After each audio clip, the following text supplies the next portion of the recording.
Hey, it's J-Ro, and welcome to the J-Ro Show. If it's your first time here on the channel, welcome.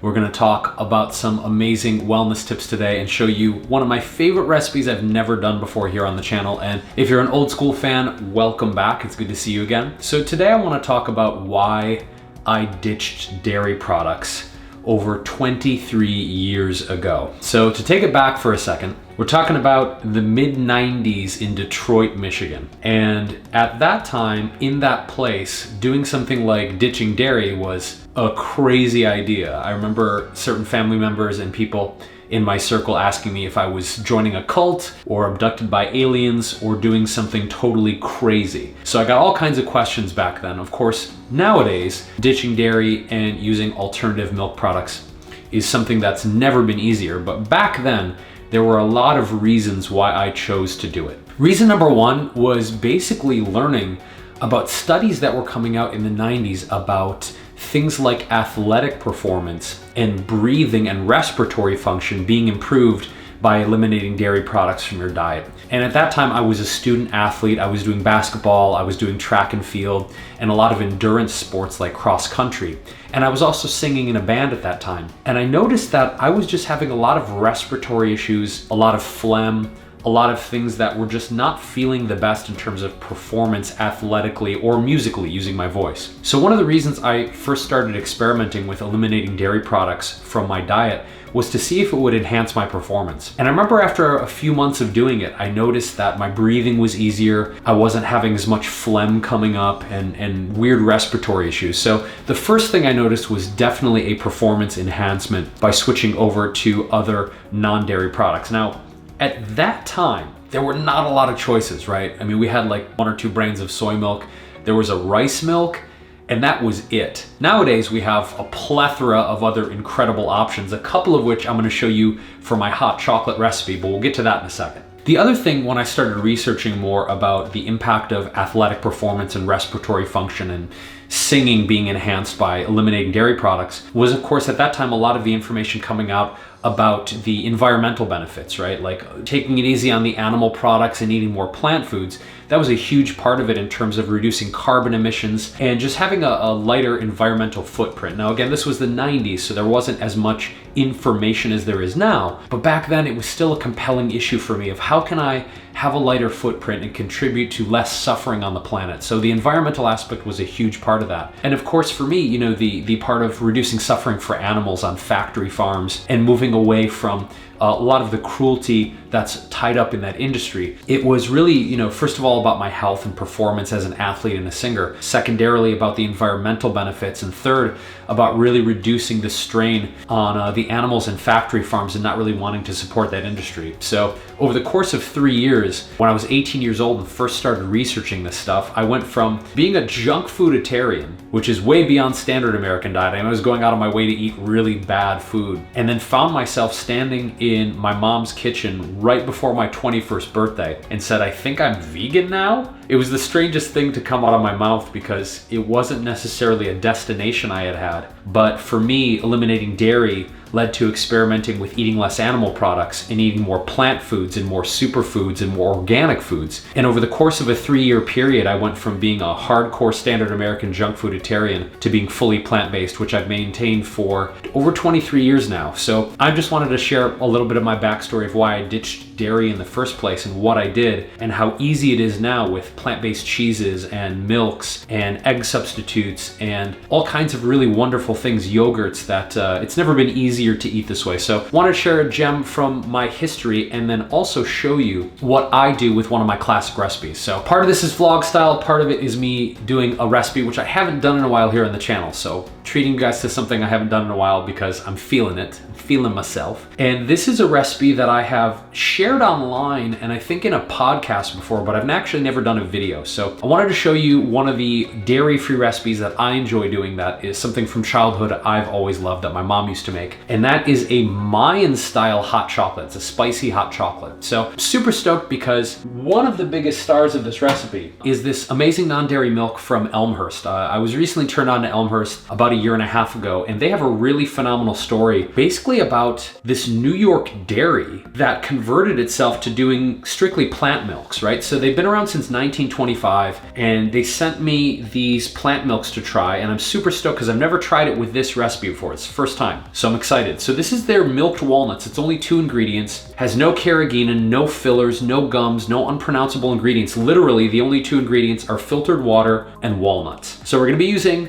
some milked walnuts from Elmhurst today, and we're also gonna be cutting that with some of their milked hazelnuts. Again, 2 ingredients, water, hazelnuts, that's it. Again, back in the day, all we had was soy milk and rice milk in the 90s. Now we have milked hazelnuts and milked walnuts. It's crazy. It also reminds me of that scene from Meet the Parents when Gaylord Fokker was like, well, yeah, you know, you can really milk anything with nipples. And Robert De Niro's like, oh yeah, you wanna milk me, Fokker? It was a bad Robert De Niro impression, I tried. Anyway, onto the recipe. So the first thing you wanna do in this recipe is go ahead and add 1/2 cup of hazelnut milk to a saucepan. I'm gonna eyeball it because I've been doing this long enough I can eyeball things. And this smells incredible. It smells like hazelnuts. It smells like fresh hazelnuts, which I love. They're one of my top 3 nuts, which is basically pistachios, macadamia nuts, and hazelnuts, top 3. And then I'm gonna go ahead and add a 1/2 cup of our walnut milk. Now I've been actually playing with some savory recipes with this Elmhurst milk. Those recipes are gonna be coming out really, really soon. Great, delicious, dairy-free classic takes on some American comfort foods. The cool thing that I love about this is that they don't break down under heat, which is a godsend as a plant-based chef, using them for sauces and roux and something like this hot chocolate. So another side benefit, in addition to being so clean and so healthy and so simple, is they actually hold up and don't break down under heat, which I love. So I've got our hazelnut and walnut milk on a low-medium heat just to bring it up to temperature. In the meantime, I'm gonna add the rest of our ingredients. Of course, you can't have hot chocolate without the chocolate. So this is a Ecuadorian cacao powder. It's organic and incredible. I'm still trying to petition YouTube for smell-o-vision. I wish you guys could smell this. It's so incredibly wonderful. We've got about 3.5 tablespoons of cacao powder. I'm gonna go ahead and add that in. One of the secrets to bringing out a lot of flavor in, well, any recipe, but specifically chocolate, is by adding a really mineral-rich salt. So I've got some Celtic sea salt here.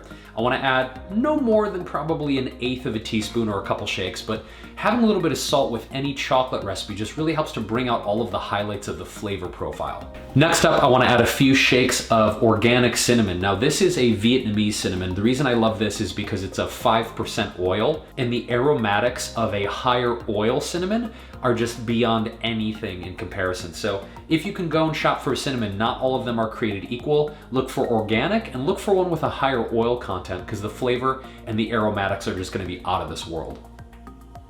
Now I'm gonna add my secret weapon, which is cardamom. Cardamom is typically used in Indian cooking, some South American cooking, but it just has this bright floral overtone to the flavor and the smell that I love. You don't want to add too much though. Don't overdo it on the cardamom. Just a tiny bit goes a long way. Now, traditional Mayan style hot chocolate, like the kind my mom taught me to make when I was a kid, has an element of heat. And in this case, we're gonna be doing some cayenne pepper. Depending on your tolerance for heat, you can go crazy or you can go mild. I tend to have a higher tolerance, so I'm definitely gonna be generous with this, but if you wanna hang back on the cayenne, that's fine. If you don't want something as spicy as cayenne, you could do this recipe with a little bit of smoked paprika. It's not gonna be exactly the same, but you do wanna add just a little bit of heat, especially in the winter months when this video is being filmed. It's nice just to raise the blood temperature, raise your body temperature, and feel good. Next up, I am adding my favorite sweetener right now, which is this 100% monk fruit. It's a monk fruit extract. I am eating a lot less sugar these days and feeling a lot better. So I am using things like monk fruit, stevia, erythritol. And when I do use natural sweeteners, I tend to use things like date paste or date syrup. But in this case, a little bit of monk fruit is gonna go a long way. And since this is a concentrated monk fruit, you don't wanna use too much.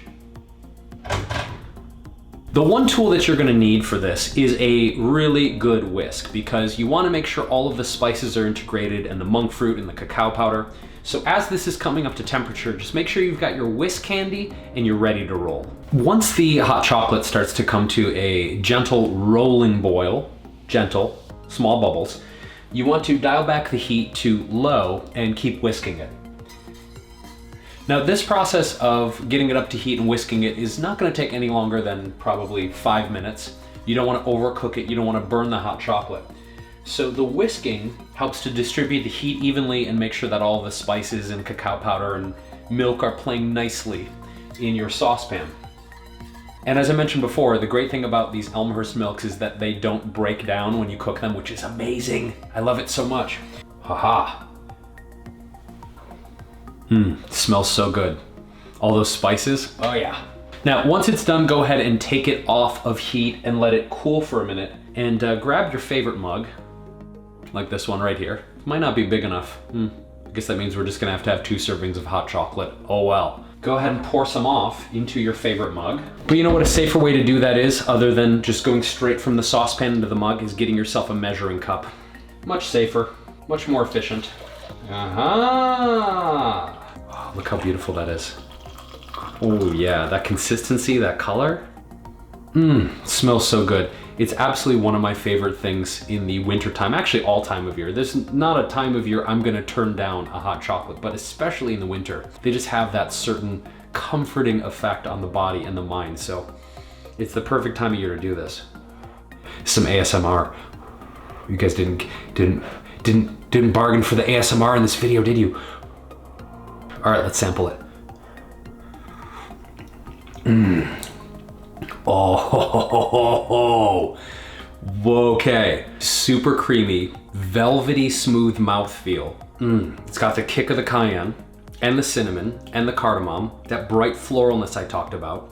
But it's just super creamy. It's got that just ultra creamy, dense, fatty goodness you want from a hot chocolate. And of course, it's chocolatey because of the cacao powder. But that's the cool thing about using these dairy substitutes that I've been doing for over 23 years, that we now have more options like this Elmhurst hazelnut and walnut milk. Gosh darn, every kind of nut or seed you can imagine is now being turned into milk. And it makes classic recipes like this hot chocolate just so easy to make. So that's our recipe for today. I want to thank you guys for tuning into the J. Rowe Show, and want to give a huge shout out to Elmhurst for hooking me up with these incredible walnut and hazelnut milks. They have a whole line of plant-based creamers and milks from every kind of varietal you can imagine. And again, super clean ingredients. These two are just water and nuts, and that's it. And you can see from the hot cocoa how well they performed, how creamy it is. And I'm just a huge, huge fan of what they're doing in bringing clean, healthy plant-based milks into the mainstream. If you guys want this recipe, I will have it